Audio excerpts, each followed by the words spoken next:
Velma, thank you for the extension on that question.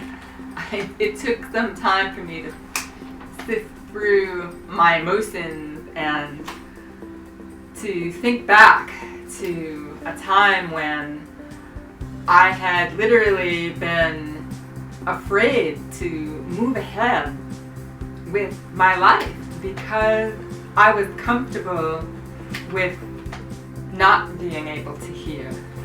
And in a position where most of what I did was in writing, it was easier, I guess. It was sort of a comfort level.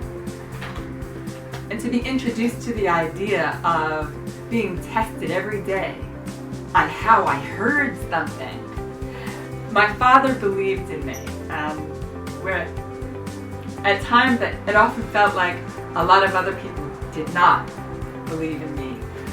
It felt like I was always being told, well, you can't hear yourself, or you can't tell that your piano is out of tune because you can't hear it, or you're singing out of tune because you can't hear the pitches. Well, I was tired of that. It felt like, just because I can't hear it doesn't mean I can't do this. And I'm determined, my commitment to Berkeley is that I am going to play these notes correctly, even if I can't hear them. So if I cannot hear the entire high end of the keyboard, oh well, I'm still going to play those chords correctly.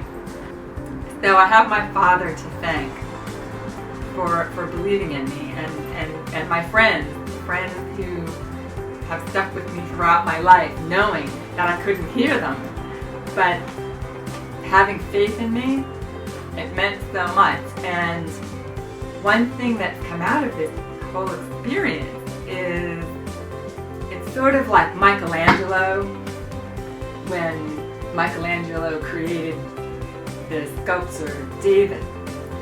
Well, he didn't do it by trying to create David. He did it by chipping away the pieces of the sculpture that were not David.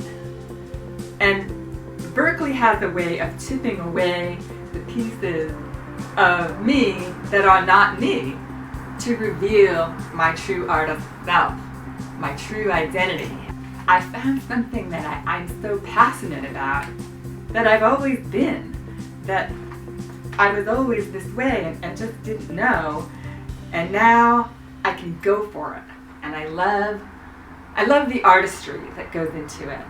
I love the strategizing. I love the creative flow. I love when someone says, well, why don't you make that rhythm more syncopated? Or why don't we fix this drum track, and why don't we change up the bass a little bit?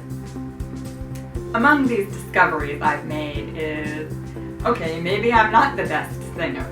Maybe I don't have a beautiful voice.